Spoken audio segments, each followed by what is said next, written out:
Coucou tout le monde, je vous retrouve aujourd'hui pour une nouvelle vidéo. Ça va être une vidéo présentation par rapport au premier tome de Switch Me On de Kujira, donc aux éditions Akata, qui est un josei du coup.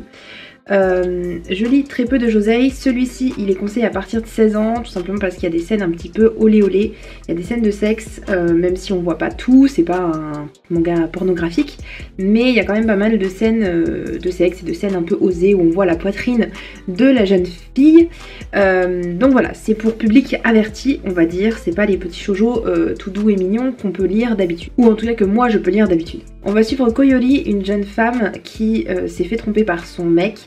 Et pour un peu oublier tout ça, elle va rendre visite à son amie d'enfance qui s'appelle Ijiri. Ils vont boire, etc. Et ils vont coucher ensemble. Le matin, elle se réveille et elle a envie d'oublier tout ça, elle a envie de passer à autre chose. Le seul souci, c'est que Ijiri, lui a avoué ses sentiments et il a bien envie de la revoir. Il a envie de peut-être construire quelque chose avec elle, mais de prendre son temps et de voir comment les choses se passent. Et ça va du coup compliquer tout ça entre eux puisque comme ils étaient amis d'enfance et qu'ils se connaissent depuis très très longtemps, Koyori elle a pas envie d'abandonner cet aspect là de leur relation, mais d'un autre côté elle se rend compte qu'elle a aussi des sentiments pour lui et qu'elle aimerait bien que ça évolue, elle sait pas trop comment se comporter avec lui, donc il y a toute ces sentiments ambigus en fait qui l'empêchent vraiment d'avancer et de faire ce qu'elle voudrait, et ce qui rend un petit peu leur début d'histoire on va dire compliqué. Je vais vous montrer rapidement les dessins, c'est des dessins qui sont assez mignon je trouve, un petit peu dans le même style que des shoujo. C'est un petit peu plus peut-être mature, je sais pas comment dire ça. Il y a des images au début qui sont très jolies et qui sont en couleur, donc du coup c'est plutôt sympathique d'avoir des images en couleur pour une fois. Et pourtant le tome est je crois au même prix que d'habitude, donc c'est plutôt sympathique. J'ai beaucoup aimé ce premier tome, je trouve que ça apporte quelque chose d'un peu frais, d'un peu nouveau. J'aime beaucoup Akata parce que il propose vraiment des mangas qui sont différents de ce qu'il peut avoir d'habitude dans tout l'univers du shoujo et surtout de tout ce qui est féminin je trouve. Je lis jamais de josei, ou en tout cas très très rarement. Je crois que le seul josei que j'ai lu c'est celui-ci, Please Love Me de Aya Nakahara, qui est l'autrice de Lovely Complex, et en fait j'ai lu celui-ci parce que elle avait fait Lovely Complex et que j'avais adoré, c'est je crois ma meilleure série shoujo de tous les temps. Même si elle a rien en fait d'exceptionnel, mais c'est l'une des premières que j'ai lues et j'avais vraiment adoré. Donc voilà, je me suis dit... Et puis là on était beaucoup plus dans quelque chose de...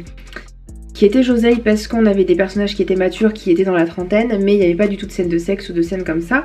Là on est plus dans vraiment une histoire où on va voir les personnages évoluer, et c'est des personnages qui ont entre 20 et 25 ans. Il y a ce côté sexe du coup qui fait qu'on est dans un manga qui est quand même assez mature, qui s'intéresse à des sujets adultes on va dire en quelque sorte, mais l'héroïne est assez adorable, elle est assez mignonne, elle sait pas vraiment comment se comporter etc, elle sait pas comment s'habiller par exemple pour plaire à Ijiri, et elle sait pas comment se comporter etc, donc il y a un peu cette ambivalence qui est assez sympathique en fait à voir, et on n'est pas dans quelque chose de faire du sexy et montrer des seins, des fesses et tout pour le faire simplement.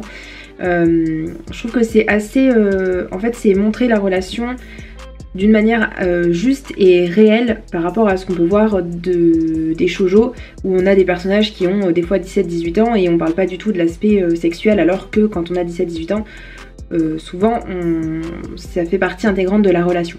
J'aime beaucoup aussi parce qu'on n'est pas dans un stéréotype avec comme d'habitude le beau gars ou le gars timide mais qui va se transformer en tel ou tel truc. Je trouve qu'il y a un côté qui est quand même assez réaliste et on n'est pas dans quelque chose de super édulcoré, et voilà, c'est vraiment un manga qui je trouve est très prometteur, et en tout cas ce premier tome me donne très très envie de lire la suite, donc il me tarde d'avoir le deuxième tome. Voilà, c'est tout pour ma vidéo, j'espère qu'elle vous aura plu. Si vous avez lu ce manga n'hésitez pas à me le dire en commentaire, et je vous dis à bientôt dans une prochaine vidéo.